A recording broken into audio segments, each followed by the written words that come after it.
We're going to start recording now. There we go.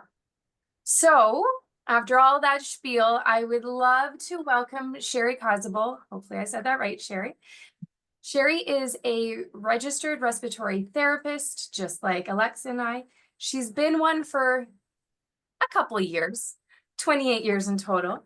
She is also a registered polysomnography technologist, so she does sleep studies as well. She's been doing that for 13 years. She's a certified respiratory educator. She's been doing that for 2 years. And she's a certified clinical sleep health clinician, and she's been doing that for 8 years. So she knows some things, I think, right? Even though her experience started in the hospital and sleep labs, she loves being in the community, helping people, just like everybody here, okay? With their breathing conditions, people that have asthma, have COPD, any neuromuscular conditions, and any type of sleep disordered breathing, such as sleep apnea, she loves to work with.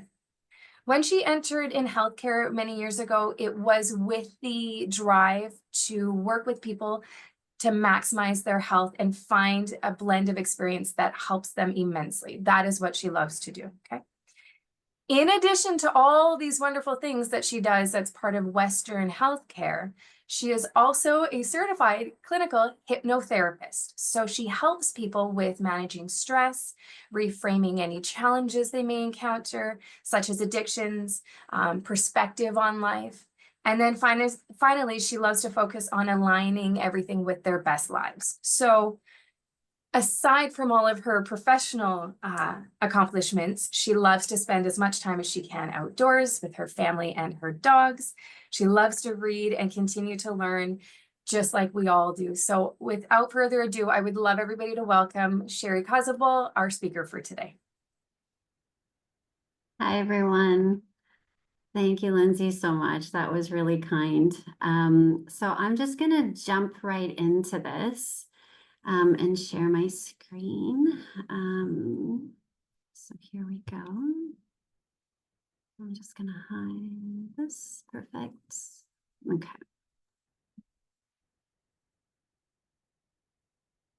Okay. So anxiety. So the purpose of my talk today is to talk to you a little bit about anxiety and how we can use things like breath work and mindset to kind of come back to the basics. I'm just gonna make this, hide this.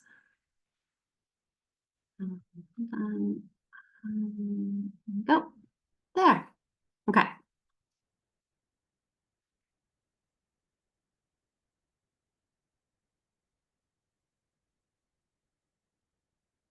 So I just want to remember that I respectfully acknowledge that I live and I work and I play on these beautiful traditional and unceded territories of the Snuneymuxw, the Snanaaz, and Ashtimunis people. And I'd like to express my gratitude for their stewardship of these lands over generations and recognize the enduring connection they have to this beautiful place I get to call home. This is Sunset Beach, very close to where I live on Vancouver Island. So these are my objectives today. Really, I want to talk a little bit about COPD and anxiety and some of the similarities you might not be aware of between the two. And then also how you can bring in mindset and breath work to bring back control over these situations. And then also within that mindset and breath work, there's this mind-body connection that's really the basis of the special recipe, the special ingredient that makes all of this work. And then breathing techniques with a new focus. That's the exciting part. So anxiety, when we talk about anxiety, so many people don't know what anxiety is. They talk about it, but they don't fully understand what it is. I go into the American Psychological Association's definitions when I look at any of these things, because they are the ones that most people in North America will refer to. And they basically look at anxiety as an emotion. So it's always future oriented, and it's not, it's basically on a fear based on a broad, like a diffuse threat. So there isn't one thing that you can say that causes you this feeling. It's kind of diffuse. So it's kind of hard to pin down exactly what the feeling is, which makes it very difficult for people, which complicates it and kind of lets it tailspin a little bit. By contrast, fear is present oriented. and it's short-lived. So you know what the issue is. If there's a bear to run from, you know exactly what that is. And that fear is a useful response. And you're going to use that to keep yourself safe. Whereas anxiety, it's more like worry in that it is future oriented and it's based on all of these particular scenarios that could be happening. So this was a very interesting thing about anxiety stats in Canada. So about 18% of Canadians 15 years of age and older met the diagnostic criteria for mood, anxiety, or substance use disorder in the last 12 months. So if you look at compared to the regular population, where they're not dealing with any sort of lung condition, people with COPD and asthma, 36% of people with COPD and asthma have anxiety, experience anxiety. And anxiety disorder is the most common mental health issue in Canada, with 1 in 10 Canadians. That's a lot, and we are increasing over the past decade. So what are anxiety disorders? You might be familiar with some of these: panic disorders, phobias. I think everyone's heard of phobias, post-traumatic stress disorder or PTSD, obsessive compulsive disorder, and generalized anxiety. So if we look at COPD, we see that generalized anxiety disorder, panic disorders, and phobias are the most prevalent with this population. And now, how do we treat this? So treatment can be quite successful, and it's usually a combination of cognitive behavioral therapy, which is a psychological sort of approach that you'll get with counselors or psychologists. And they'll also sometimes pair up pharmaceuticals or medications that can help people through those, especially initial stages. And CBT is the technique that they will use, a cognitive behavioral therapy, for this particular thing. And there's so many techniques that fall under this. CBT is a big umbrella, and there's all different sorts of techniques that run underneath that. But the most common thing that CBT involves, no matter what technique it is, has breathwork and meditation or a visualization of sorts. So that leads us to mindset. So when we look at mindset, what's mindset? So it's basically how you think about a situation, and how that ends up directing your actions and how that ends up changing what happens in your environment. So this can be both a positive thing, so a positive mindset, or a negative mindset. They're both mindsets. And sometimes when we build a mindset that seems to work really well in one instance, we'll sometimes generalize that to a bunch of other things in our life, and we don't even realize we're doing it. So when you think about mindset, the two big ones that come up are governed by either a sympathetic or a parasympathetic response. Now, those are fancy words for fight, flight, which is sympathetic, and parasympathetic, which is rest and digest. So these are two types of central nervous system or your brain response to the environment. Now, we're always using both of them, but the thoughts that you have and the awareness that you have to what you want in the moment will determine which one is in play. So if you're in a worried type mindset or you're in an anxious type mindset, you're going to be in this fight flight. You're going to be ready to fight. If you're in this calming state of mind where, you know, things are working out for me and not to me, then you're going to be in that calm parasympathetic tone. So awareness is the key, and it drives the tone for the best response for the situation that you're in at the moment. So this is one of my biggest aha moments as an RT and bringing the clinical hypnotherapy piece into it. I call it the double whammy. So if you look at characteristic COPD breathing, we get fast and shallow breathing because of how the chest wall and the lungs change with COPD. Now, the intention is to manage shortness of breath, sustain life. So it's survival, right? If you look at anxiety or anxious breathing, it's fast and shallow to move enough oxygen for short periods of time. So think about running away from a bear at the moment. And the intention is survival and short term. So you can see how many similarities there are between what happens with COPD breathing if we're not aware, and what happens with anxiety if we're also not aware. They feed off each other. So How do we do that? How do we break that? We break it with mindset. These are all the different things we can do to generate the mindset that works best for you. So you can look at things like meditation, and meditation can be so many different things. It can be guided meditations.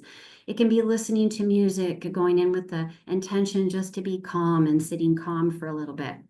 It can be visualization, where you're remembering one of your most beautiful memories, and you're using your breath to move that through. Setting intentions for your day when you wake up in the morning, going, how's today going to go for me and not happening to me? Setting up mindfulness practices where you remind yourself to be in the present moment and not worrying about what happened yesterday or what might happen or may never happen in the future. And then physical activity, yoga, or even running, depending on the person, Tai Chi, martial arts, all different kinds of movement, and knowing what works best for you. And then, of course, breath work and internal dialogue. I think this is the one that a lot of us miss, the internal dialogue. How are we talking to ourselves? So if you pay attention a little bit, just here and there, how are you talking to yourself during the day? That is setting you up for your mindset. It's setting you up for what you expect during the day. So pay attention to what those inner words are about how you're talking to yourself and what's happening around you as well. And intentionally make a note, bring your awareness to it, and switch those words up if they're not working for you. And then finally, external environment. We are adaptive creatures. So any environment you put us in, we will adapt for survival. So that's what we do. And if it's a stressful sort of environment, we are going to bring on that fight-flight response, and that is not rest and digest. So those environments are meant for short-term sort of situations, and just being aware of which environments work for you. So this is where intention and focus is so important. So where your focus goes, energy flows. This is exactly what I teach a lot of my clients when they come to me for hypnotherapy, and even for breath work with respiratory as well. So if you just try this for a moment, if you like, you can just close your eyes just for a moment. Take a deep breath in through your nose. And I want you to just notice where your focus is. Now you're listening to my words, and your focus is towards your computer or towards the presentation. But as you close your eyes, you're meant to bring the focus back in. So think of a part in your body, maybe your chest, as it moves in and out with that breath, and just notice how you're feeling. Just notice how you would like that to feel instead. And notice what happens as you just continue to breathe. Doing breath work with bringing the attention and the focus inside by closing your eyes is one of the most powerful things I can teach my people. If you don't close your eyes, your attention tends to want to be outside of you. And the work is actually being done inside of you. That's where the real work is.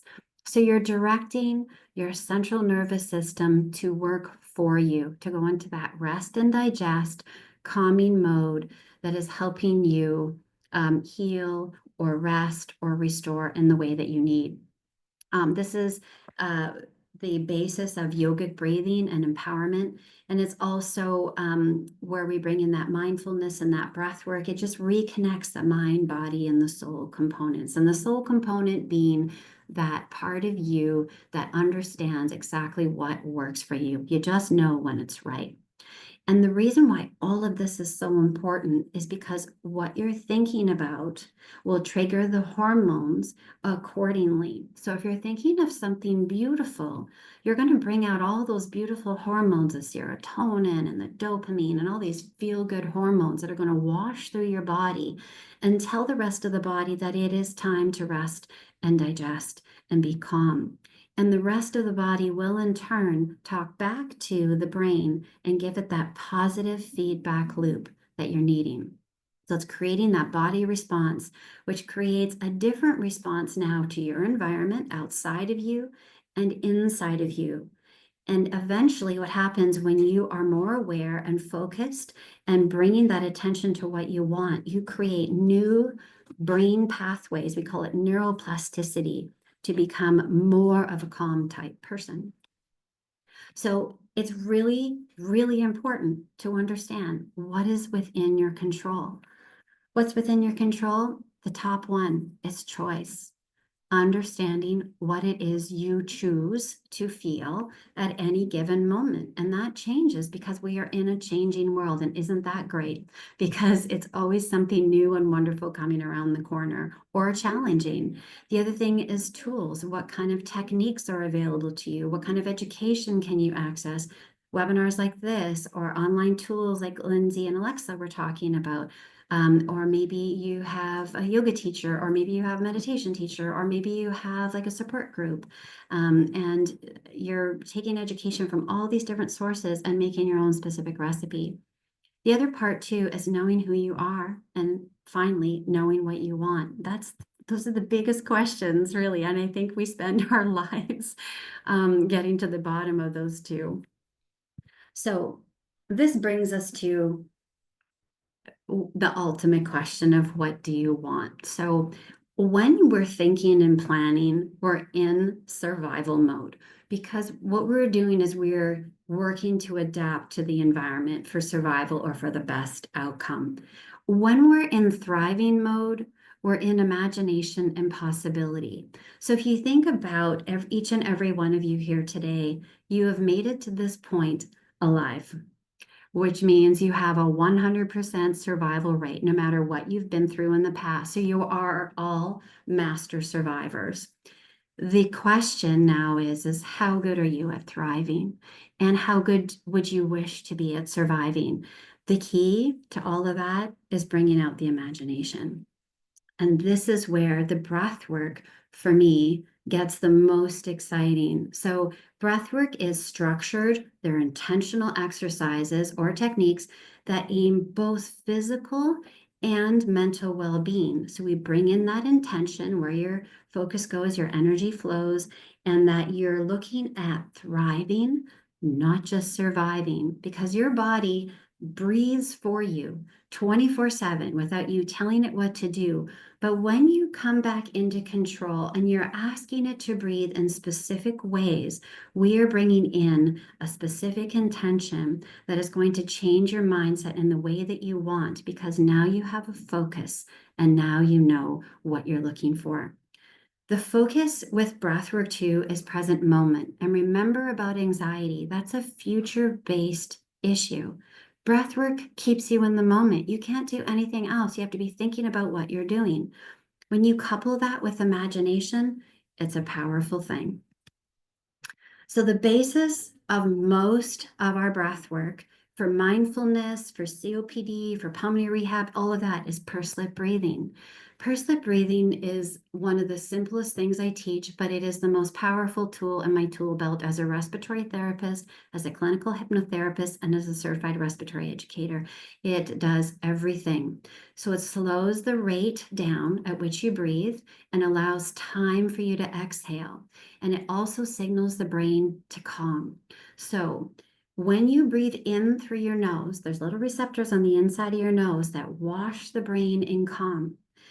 The second part, when you're exhaling and you're slowing that rate down, there's studies that show when you slow the breath rate down to 6 breaths a minute or less, that we are improving what we call a heart rate variability. So it improves your overall prognosis and your overall well-being with time.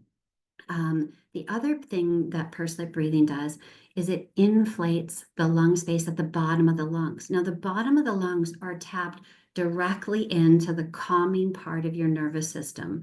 When you inflate them with pursed lip breathing, you are opening that up, you're stimulating that calm part of the nervous system, and it's allowing all that body to come into more calm. It releases old air also for the new air. For COPD, that's an amazing thing. This is part of what we're looking for with COPD. the biggest challenge with COPD isn't about bringing in the air, it's about releasing the old air. And pursed lip breathing is a powerful tool for that. So not only are you letting go of old air for your COPD and allowing yourself to breathe with greater ease, you're also activating the calm part of your nervous system. It only takes 3 long, slow, deep breaths with pursed lip breathing to bring you from a fight-flight response into a calm state. It's an automatic shift of your nervous system. And also, when you're working on this, you're focusing on it. How can you worry when you're focusing on this? The other one that we've talked about, and you've probably been over this one too, with COPD especially, is the diaphragmatic or belly breathing. Now, we use pursed lip breathing in this. It's the backbone of many breathwork techniques. And the reason is because where you put your focus, that's where your energy flows. So if you think about how you've been breathing right now and you haven't been kind of thinking about it, most of your focus, you'll probably notice now that we put our focus on it, is that it's in the upper part of your chest. If you're to put your hand on your belly, or you even put your focus by closing your eyes down to where your diaphragm is, and you take a breath now, you're going to breathe very different because you're now putting that focus on the diaphragm, and it's going to change how it works simply by you changing your focus and awareness. When you use your diaphragm in this way, when it flattens, it stimulates the vagus nerve, which is the biggest nerve in the body that calms the entire body, and it activates the whole calm part of your nervous system. So when you do that pursed lip breathing, when you do that diaphragmatic belly breathing, we're flattening that diaphragm, we're stimulating that calm part of the nervous system.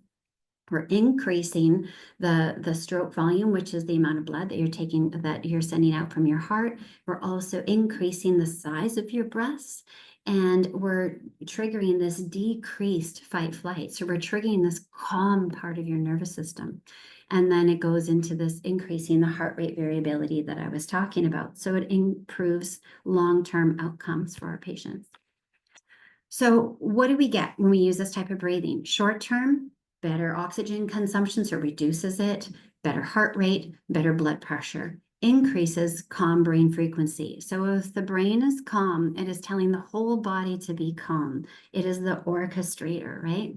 Long term, when we have all of these things working in our favor, we are reducing the risk of developing heart disease and type 2 diabetes. These are 2 big factors when you look at when we're dealing with chronic lung conditions. It also improves lung function, which is so important. Everyone here has probably had their PFTs or at least a spirometry done. And when we look at that with people with COPD, the ease with which you breathe is dependent on things like residual volume and dead space ventilation. Now, dead space ventilation is that part in your lung that is not taking part in exchanging oxygen. So when we can reduce that, you are needing less supplemental oxygen and you are putting less strain on your heart. So when we look at this COPD and breath work, we've got the hallmarks of COPD, we've got irreversible obstructive flow, and we have air trapping. So that's that air that gets trapped in the bottom of the lungs, and it reduces that tolerance, that ability to tolerate exercise. And then we also get this mismatch in the lung between where we're putting air and where we're putting our blood flow. So we want those 2 to match. When we use pursed lip breathing, we're optimizing our ventilation, so the airflow, and we're using the diaphragmatic breathing to calm everything and improve our ventilation. And then we're coordinating that breathing on exertion to put less strain on the heart. Asthma and breath work, it's very similar in that when we are pursed lip breathing, we're getting that benefit of the lung recruitment. But the other thing with asthma is that there is a reversibility to obstructive flow. We have triggers in the environment, both internal and external. So if you think about anxiety and how anxiety can be a trigger for a reactive lung or reactive airways, when you calm the breath, when you breathe in through the nose and out through the mouth, and you slow the breath rate down, we are slowing the mind down, which is slowing the anxiety down, which is slowing down the effect on the airways and the lungs. everything starts to release and relax. And now you are working with the medications that you've been taking, possibly your Symbicort or something else. And you are finding a combined effect of the breath work plus the medication that you are using. So what breathwork techniques do I use? There's so many you can use. Box breathing is probably a very common one that most people have seen. It doesn't work as well for a lot of people with COPD because box breathing is, if you think about it, it's breathe in for 4, hold for 4, exhale for 4, hold for 4. Now with COPD, we need longer times to exhale because the lungs are a little floppy and they take longer to get that old air out.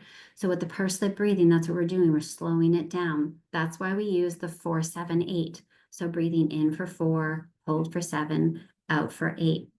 When we look at things like the coordinated breathing, pursed lip breathing, that's all kind of brought into this 4, 7, 8 method.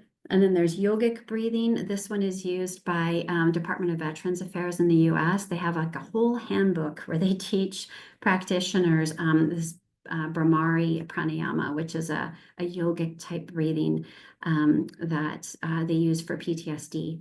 The other one is mindful breathing. So 4, 7, 8. If you'd like to try this, go ahead and do what you can. It doesn't have to be breathing in for 4, hold for 7, hold for 8. It's a general guideline. You do what you're able to, and you work up to what works for you. You want to do it in a seated position. You want to breathe in through the nose, hold for 7 if you can, and then as you're ready, exhale out for 8 seconds. The intention is it slows the breath rate down. What it does is it brings it down to that magic 6 breaths a minute, which gives us that beautiful effect on the heart and the rest of the body.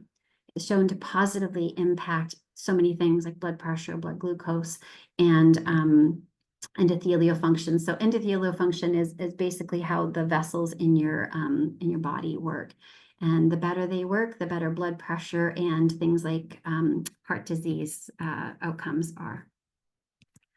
The other one is mindful breathing. So I love mindful breathing. This is a beautiful blend of respiratory and clinical hypnotherapy. So the importance with mindful breathing is about noticing how things are going. So if you'd like, you can follow along with me. If you use some diaphragmatic breathing technique, you can sit back in your chair, closing down your eyes. You can just listen to me. You don't have to read along, or you can read whatever you like. But just basically taking 3 deep breaths in and out, no cheating, has to be 3 deep breaths, as long in as you can through the nose and as long out through the mouth. And you also want to use your senses to notice how your breath feels from the tip of your nose down to the bottom of your lungs and back again. So that means basically looking at things like the temperature of the breath. If it had a color, the air coming in, would it be a brilliant blue? Would it be a clear blue sky? Would it be a nice bright pink balloon? What would that look like? And as it comes down to the bottom of the lungs and how that feels. And when you're releasing the air, what color might that be instead? And just continuing to do that and noticing what's happening with your body. Notice the thoughts and the emotions and see if they need a breath. Go ahead and breathe into it. You might notice that there might be some tension, there might be some tightness, there might be an emotion that you feel or a thought that's roaming around in your head or your body or something. Imagine if you can breathe right through that spot as you take a deep breath in through the nose. You're actually breathing in through that spot. And as you're exhaling, you're releasing what was in that spot. And just notice if it changes. Don't make it change. Just notice if it wants to change. We use this breathing in meditation and hypnosis. It is a powerful method, and let your imagination run wild with it. Be present in noticing how your body is responding. Give it breath where it needs to, and pull it back where it doesn't. You can't be anxious if you're in the present moment. That's the whole key here. The last one is yogic breathing. Pranayama, this was a study, it was a systemic review that was done in the traditional of the Journal of Traditional and Complementary Medicine. So basically what they found is that pranayama, by continuous practice, so in a consistent way, it reduces dead space ventilation. So remember, that's the part of your lung that's not doing anything for you. It's not giving you oxygen and getting rid of carbon dioxide. And it also decreases the work of breathing. And what it's doing there is it's reducing that, that dead space that you're not using and that residual volume. So the big part of that trapped air, and especially where we see that with COPD. And yogic breathing wasn't meant for people with COPD. It was meant for the general person in general. And this is the beauty of this type of breathing. You use it for what you need in the moment, and you modify it how you need as well. The other thing too is that they notice, because you're getting this beautiful improvement with dead space ventilation and decreasing your work of breathing, you're also positively impacting your cardiovascular, so that's your heart, and your respiratory, your lung functions, and it improves your system, your central nervous system, towards a more calm state of mind, a more calm tone. So the more calm you are during the day, the more calm you'll be at night. And I see a lot of this with people who suffer with anxiety. When they don't have methods to control it during the day, they find that the anxiety will often take over at night. The more you use a tool during the day, the more you are showing your body it is safe, and the more it will be safe at night as well. So what do you do with all of this? Create a routine that's based on your preference, what you're dealing with, whether you have asthma or COPD or no lung condition at all. Keep it fun and mix it up. You can do a minute or two of 4-7-8. You can just purse lip breathe. You can maybe, join a yoga class if your doctor thinks it's a good idea, or your primary care practitioner, and just keep it fun. There's so many ways to improve your breath. Don't get stuck on these rules. These are guidelines. Listen to your body, bring your focus in, understand what it is you want, and find your recipe for what works for you. Just like making that perfect cake that everybody thinks you do such an amazing job with, it's going to take time. So give it the time, give it the patience. Notice how your body responds. Turf what doesn't work, bring in what does. Know what affects you most and start there. Okay. So in summary, anxiety is just a feeling. And in general, it can manifest into things like a disorder, like I was talking about before. Treatment, though, can be very successful. It all starts with awareness and getting in touch with people who are learned in these areas, like a psychologist or counselors, talking to your family doctor, and getting the right approach for you. CBT is the most common approach. Doesn't mean it's going to be the one used for you, but it is the most common, and it most often involves this breath work, which a lot of people with COPD are already practiced at. The importance of how fast you breathe and how deep you breathe is really, really key here. You can direct your whole nervous system to a calm state, simply rate and depth. So, and this is the basis of purse lip and belly breathing in breathwork techniques. So that's all I have for you today. These are my references. And if you have any questions for me, I am happy to talk to you about them. Perfect. Thank you, Sherri. Oh my goodness. I feel so relaxed right now. I don't know about everybody else, but I'm ready for it. It feels like I'm so relaxed. Perfect. Sherri, if you're able to stop sharing, then we can have everybody show up as they speak. And we didn't receive any questions in advance, and no one has put any questions in the chat box, which signals to me that they were very engrossed with this, which is great. I don't know how I stopped sharing. Oh, I know why. Hold on. There we go.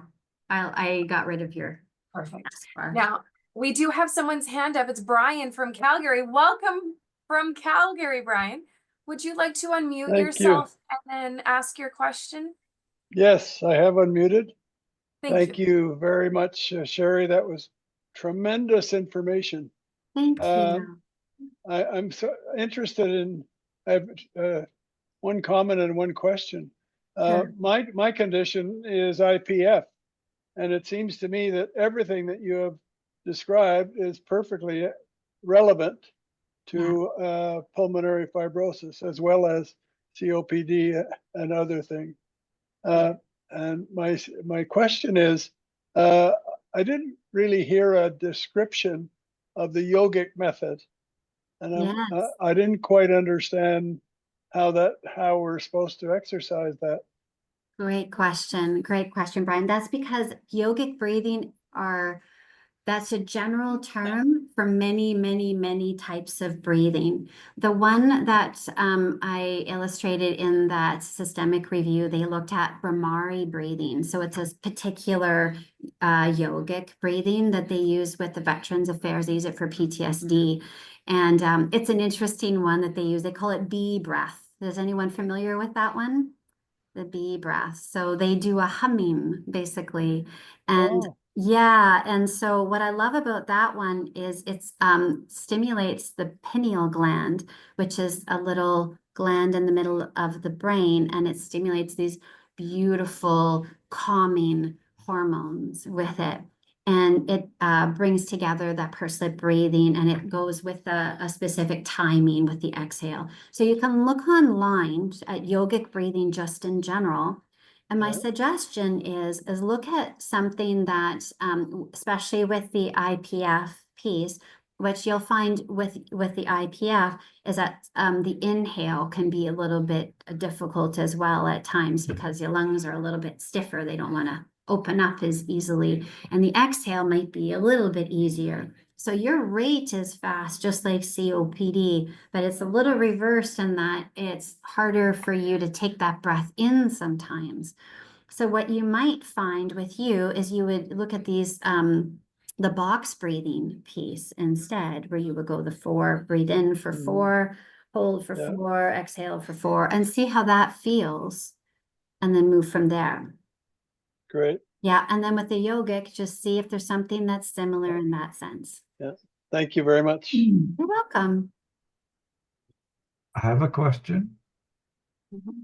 I have a question. Yeah, sorry, we'll get to you in just a moment. Bobby just had her hand up, so we'll get to her and then we'll get to you, okay? Put your hand up so I don't forget who was just there. Bobby, would you like to unmute yourself? I am unmuted. Oh, perfect. Thank you. The pranayama yoga, which is the yoga breathing or whatever, you didn't describe that or explain that. How would we find out how to do that? Yeah, so that's exactly what Brian was talking about as well. And so it's just literally doing research on your own, because there are, I'm sure, hundreds of types.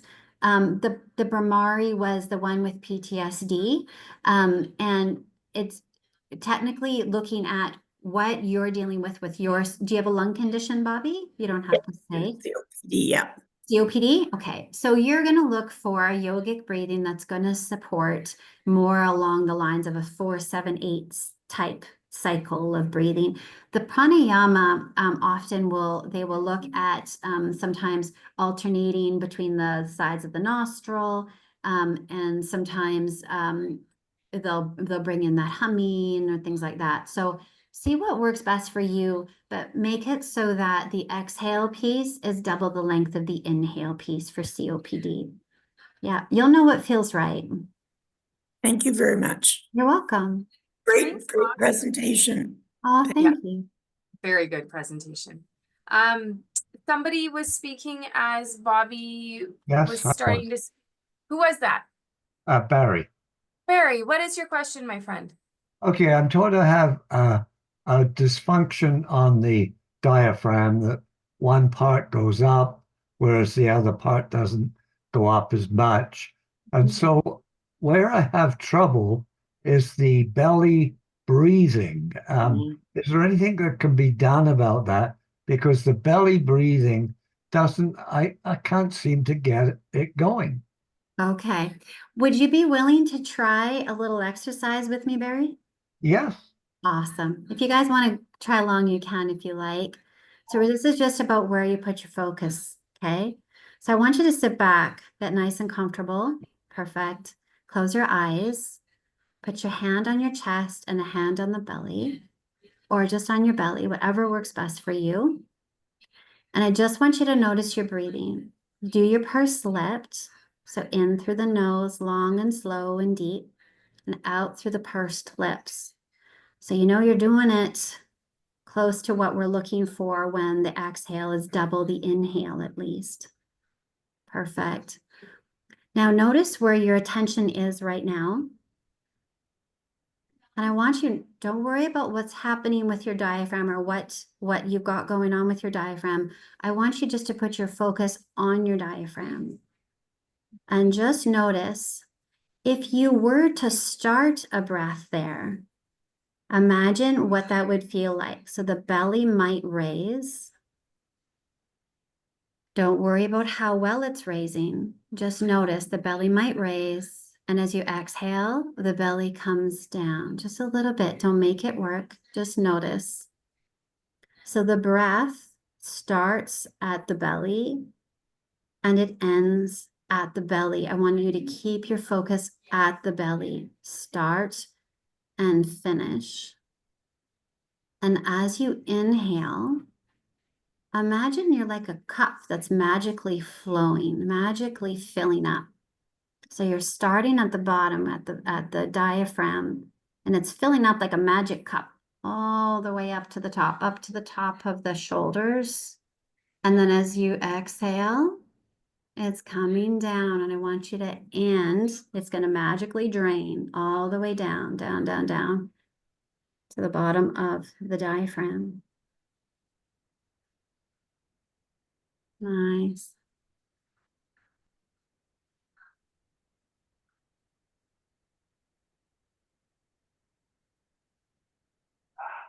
Nice. Now I want Yes, you I can notice tell the difference. where your focus goes, energy flows. It doesn't matter what you're dealing with. Okay, thank you. You're welcome. That was so wonderful. Barry, thank you for your question. Next question was Bill. Bill, would you like me to read off your question, or would you like to read it yourself, my friend? I guess I can read it myself here if I can find it again. Here we are. Okay. So my questions are around initiating the practice of calming down Yeah. when you really need it. So Yeah. I'm a performer with my wife. We're the other Will and Kate. And, you know, when you're heading up on stage and ready to go into it, there's a natural anxiety that there you are in front of people, and my breath gets short and I get rattles, and I really try my best to initiate calm breathing practices. Take some time, but it's difficult. And I also MC concerts, so I have to pop up and introduce people, and you know, that's another challenge there. So I'm looking for techniques about how to engage with that. Speaking of engaging with things, I mentioned bears.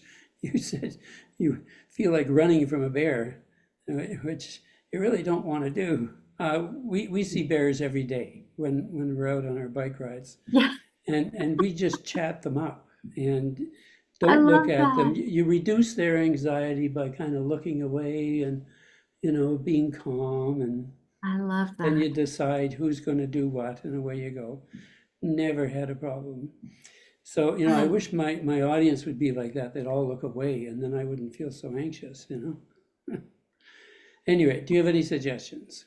Oh, 100%. So the thing that caught my ear with you is that you try your best to reduce that anxiety. You try your best to get it under control.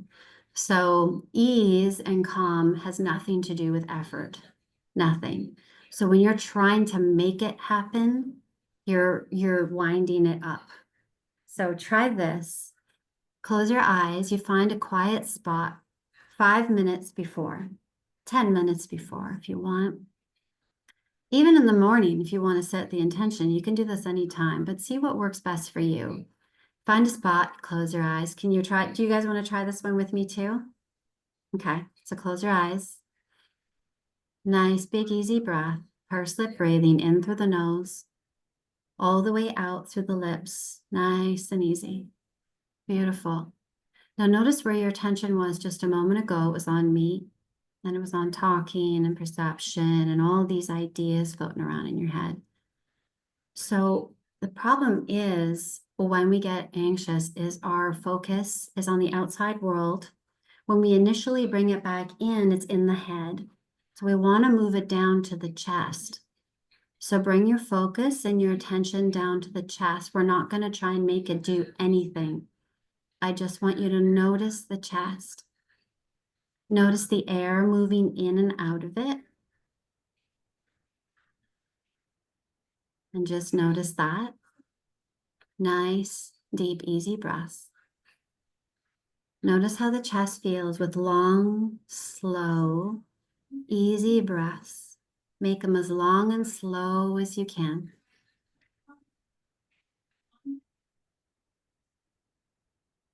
That's it. Bring it down into the chest space. You're still in your head. There you go. Bring it down. There you go. See how you just shifted that? That's when you let the shoulders go and drifted it down into the chest. Perfect. Perfect. It's about slowing the breath down. Bring the focus back into the chest. Letting go of the head. Letting go of the future. Letting go of the past. Right now, it's just the breathing. And just notice how the breath feels. I'll let it spread out to the rest of the body if you want, wherever it needs. What do you notice?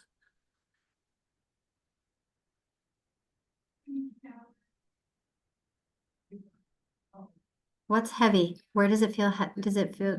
Tell me what you're feeling. Where does the anxiousness come up in your body? Where do you notice it?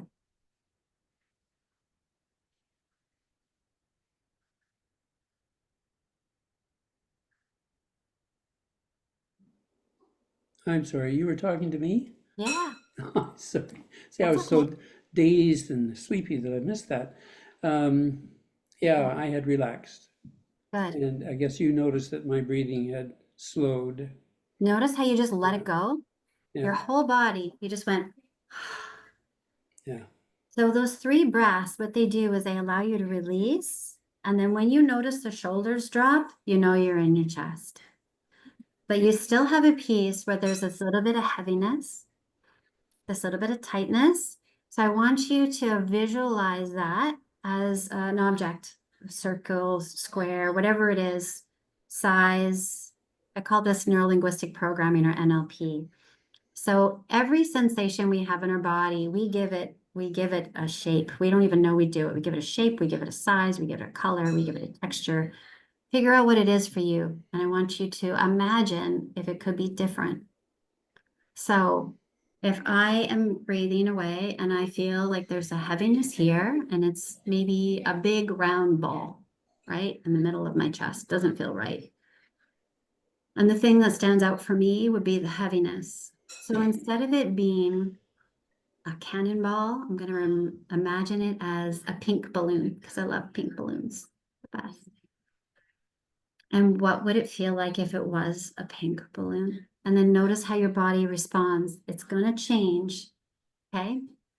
Try that. See how it goes. 3 deep breaths. Bring your focus in, close your eyes, and you'll be gold. Nice job. That feel good? Good. Nice job.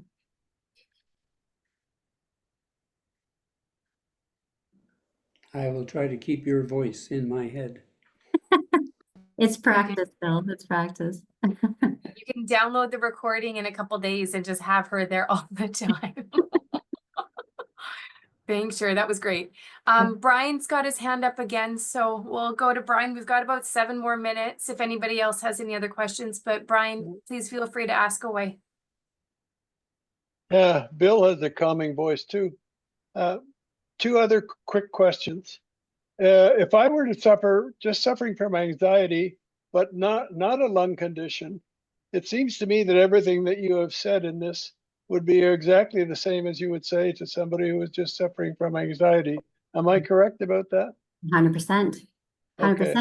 So if you have education around COPD, you've done pulmonary rehab and you've understand how to control your breathing, and you have a leg up already on anxiety. You have the tools. Yeah, So it's just great. about expanding them with a bit of imagination and a Yeah. little bit more technique. Yeah. Okay, and the second question is, I am fixated on blowing up balloons, thinking that they may be of some value to me to do that. Does that make any sense, or is there any sense in practicing blowing up balloons, which takes a little effort for me? Does it do any good, do you think? In what sense are you asking, Brian? In the sense of strengthening my lungs? That's a question for your healthcare practitioner that you're working with, because Okay. my guess is that you probably have a plan that you work with either your primary care practitioner, so your doctor or nurse practitioner. And do you have a respiratory therapist that you work with? Yeah, so I would Yes. talk to them about it a little bit more. Okay. As far as using tools just in general for anxiety, sometimes people need like a tool, right? Sometimes we'll use the OPEP devices like aerobicas. Those can be a place to calm the breath, because sometimes pursed breathing is a little hard for people to kind of wrap their head around, and they need something to hold on to, and then that's what you do, or that sort of thing. So it's about working with the respiratory therapist you have, or your primary care practitioner, and then talking to them about, is there tools that I can hold on to or use or do that might help me with this? And then pair them with things like your imagination or fun, and just make it fun. Thanks again. You're welcome. All right, my friends, last call for any questions. If we don't have any, then I suggest we give a very big thank you to Sherri. This was a wonderful talk. Thank you so much. Thank you. Thanks for having me. Thank Yeah, you. I thank you think very much. she might have to be a repeat offender in the future, my friends. You have the most calming voice. I was like, I could go to sleep. It was very good. I've been All right. guilty of doing that, putting people to sleep, trust me. I love it. Skill.